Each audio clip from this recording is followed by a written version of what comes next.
The NFL draft is right around the corner, and everyone is buzzing with anticipation and making predictions. Welcome to Penn State Sports Night. I'm Kelly Warner here with DJ Bauer and Andrew Destin, going over their predictions for the first round. DJ, let's start with yours. All right, so you'll notice going number one overall here, obviously I'm going to have to take Kyler Murray with the Cardinals. There's been a lot of talk about whether or not those rumors are true because, they have Josh Rosen. But I think at the end of the day, Cliff Kingsbury really likes what he sees with Murray. I think he's going to take his guy first overall. Another notable pick here, Dwayne Haskins, I have as the second quarterback going off the board here. If you're the New York Giants, who have made some questionable decisions in the offseason, trading Odell Beckham for a first-round pick, I'm thinking that you're going to need to take a quarterback here because Eli Manning has proven that he can't play at an elite level in the NFL anymore, so I think that it's time for the Giants to start looking for a quarterback in the draft. Last one I want to pick out here in 1 through 16 is TJ Hawkinson. I think this is one of the most talented tight end prospects we have seen in a long time. Jimmy Graham is obviously deteriorating in Green Bay, so I think it's time that Green Bay looks for their next tight end prospect in the draft. All right, so I have a couple questions here. So I notice you have an interesting selection here at number 2.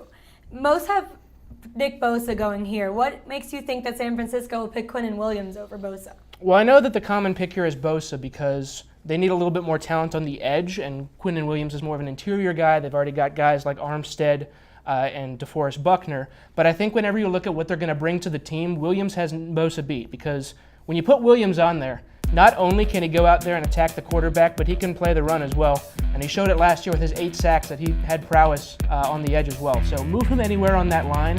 Bosa's a guy that's going to edge rush, but Quinnen Williams is a guy that you're going to need to double team every time. So Williams to number 2. All right, and then you have Drew Lock going 13th to Miami.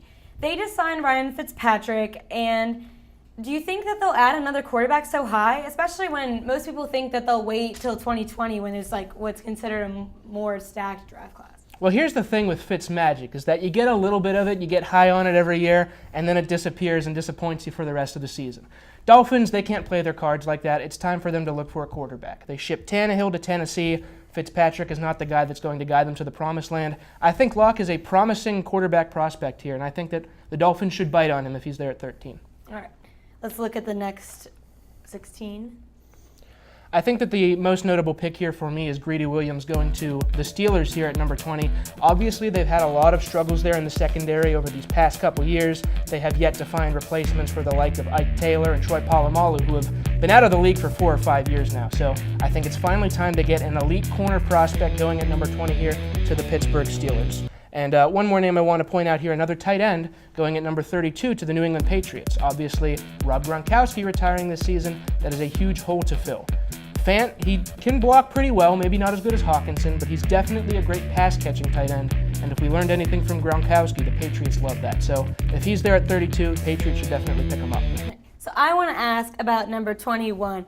Dexter Lawrence has had some off-season issues, different suspensions, and so I'm wondering, what do you think teams have done enough homework to pick him, or what do you think there? Yeah, I think he's pretty much guaranteed to be a first-round prospect. I don't think that those failed drug test issues that he had in college are really going to, cause him to lose draft stock here in the NFL. If anything, that's something that teams are going to push aside, especially whenever you look at how athletically talented he is. Had a speedy 40-yard dash for a defensive tackle. Obviously, very impressive with 36 bench reps as well.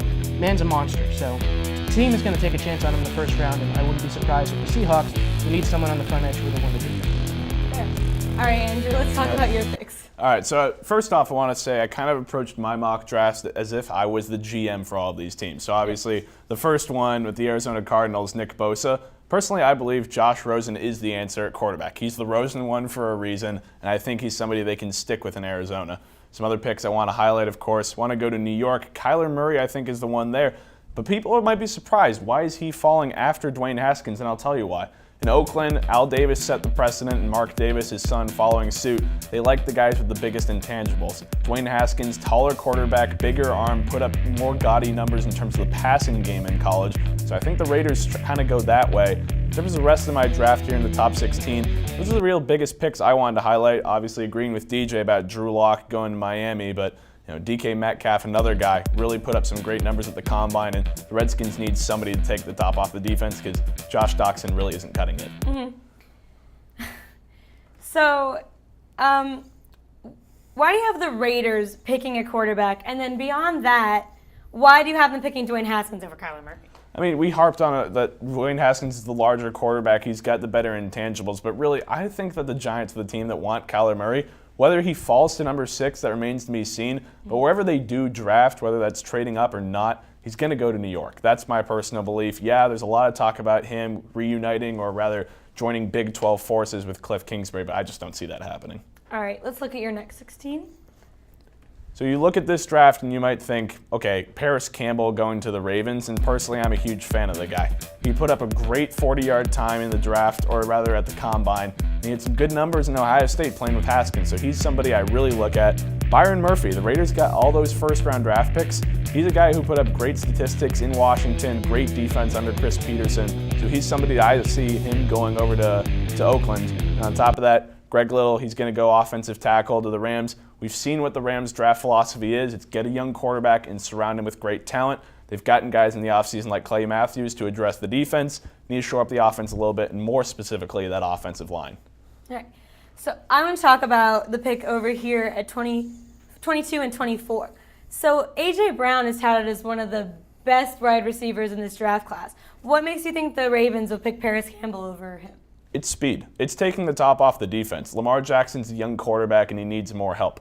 Michael Crabtree is not the elite receiver that he once was, or at least believed he was, and A.J. Brown just didn't have a quick enough time. I get it, he's greater at possession, greater in the slot, but I think that Paris Campbell, better option for the Ravens, but A.J. Brown, watch out for him. He will have a good time with the Oakland Raiders.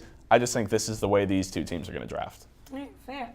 All right, well, that'll do it for this edition of Penn State Sports Night Mock Draft. Thanks for joining us. Thank you for watching our latest edition of Penn State Sports Night. If you're a fan of our content, please be sure to subscribe to our YouTube channel for more clips. Also follow us on Twitter at PSSN TV and on Instagram at PSU Sports Night to keep up with the action. For all my colleagues, we are Penn State Sports Night.